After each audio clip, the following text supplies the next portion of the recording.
Batting app কাণ্ডে Tollywood অভিনেত্রী মিমি চক্রবর্তীকে জেরা এবারে ইডি।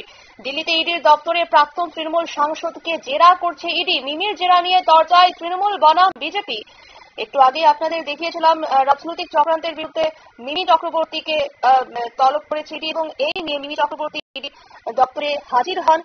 সেই সাথে এবারে দিল্লির ইডির দপ্তরে প্রাক্তন তৃণমূল সাংসদকে জেরা করছে ইডি। নিয়ে বিস্তারিত জানবো, আমাদের সঙ্গে রয়েছে প্রতিনিধি শেখ মনিরুল। মনিরুল, কি জানতে পারছো?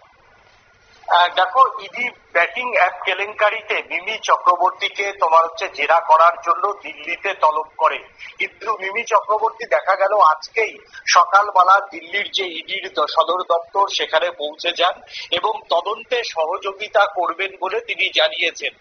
তাকে যে সমস্ত তাকে এই ব্যাটিং অ্যাপ কেলেঙ্কারির জন্য যে সমস্ত নথি নিয়ে তাকে হাজিরা দিতে বলেছে ইডি, সেই সমস্ত নথি নিয়ে ইতিমধ্যেই কিন্তু হাজিরা দিয়েছেন তৃণমূল কংগ্রেসের প্রাক্তন যাদবপুরের সাংসদ মিমি চক্রবর্তী। বর্তমানে তিনি ইডির যে দপ্তর সেই দপ্তরেই তিনি রয়েছেন এবং তাকে ইতিমধ্যেই একাধিক প্রশ্নে নিয়ে কিন্তু তাকে জেরা করেছে কেন্দ্রীয় সংস্থা এবং তাকে জেরার মুখোমুখি হচ্ছে এবং ইডির 3 জন আধিকারিক, এটা সূত্রের খবর, এই বেটিং অ্যাপ কেলেঙ্কারি নিয়ে তাকে ইতিমধ্যেই জেরা করছে এবং তিনি বেশ কিছু প্রশ্নের উত্তর দিয়েছেন, এটুকুই এখনো পর্যন্ত খবর এসছে। এবং বেটিং অ্যাপ কেলেঙ্কারিতে কিন্তু গোটা দেশ জুড়েই কিন্তু সক্রিয় ইডি। শুধু মিমি চক্রবর্তী নয়, বাংলার আরো একজন অভিনেতা অঙ্কুশ চক্রবর্তী, তিনিও কিন্তু বেটিং অ্যাপ কেলেঙ্কারিতে কিন্তু তারও নাম উঠে এসেছে, তাকেও কিন্তু হাজিরা দিতে বলা হয়েছে। এছাড়াও বেশ কয়েকজন বলিউড অভিনেত্রীর নামও কিন্তু এই বেটিং অ্যাপ কেলেঙ্কারিতে রয়েছে। প্রাক্তন ক্রিকেটার, বিশ্বকাপার সুরেশ রায়না সহ, প্রবীণ কুমার সহ একাধিক ক্রিকেটার কিন্তু রয়েছে।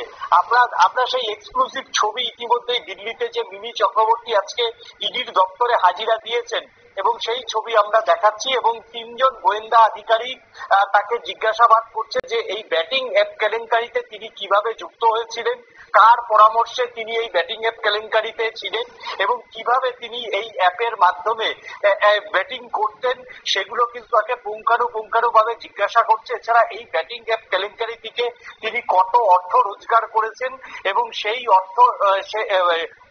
অর্থ তাকে কে দিয়েছিল, তার নিজের টাকায় তিনি সেই ব্যাটিং অ্যাপে তিনি গেম খেলেছিলেন কিনা, এই একাধিক প্রশ্ন কিন্তু মিমি চক্রবর্তীকে এই মুহূর্তে জেরা করছে ইডির আধিকারিকরা। তার ব্যাংক স্টেটমেন্ট নিয়ে যেতে বলা হয়েছিল এবং তার ব্যাংক স্টেটমেন্টও হয়তো তিনি জমা দিয়েছেন বলে এখনো পর্যন্ত সূত্রের খবর দিয়া। ধন্যবাদ মনিরুল। আপনারা শুনলেন এই ব্যাটিং অ্যাপ কাণ্ড নিয়ে কিন্তু টলিউড অভিনেত্রী মিমি চক্রবর্তীকে জেরা ইডির এবং কিভাবে তিনি এই ব্যাটিং অ্যাপ কাণ্ডে জড়িয়ে গেলেন সেই নিয়ে কিন্তু উঠছে একাধিক প্রশ্ন। সেই সাথে শুধু মিমি চক্রবর্তী নয়, এর সাথে আরো বেশ কিছু বলিউড অভিনেত্রীও জড়িত রয়েছে। আর যে সমস্ত নথি নিয়ে হাজির থাকতে বলা হয়েছে সেই সমস্ত নথি নিয়ে হাজির হয়েছে আর বেশ কিছু উত্তরও দিয়েছে মিমি চক্রবর্তী। আর এই নিয়ে কিন্তু জেরা চলছে আর এই জেরায় কিন্তু তৃণমূল বনাম বিজেপি মিমির এই জেরা নিয়ে তরজায় রয়েছে। নিয়ে নিচ্ছে ছোট্ট একটি বিজ্ঞাপন বিরতির সঙ্গে থাকুন।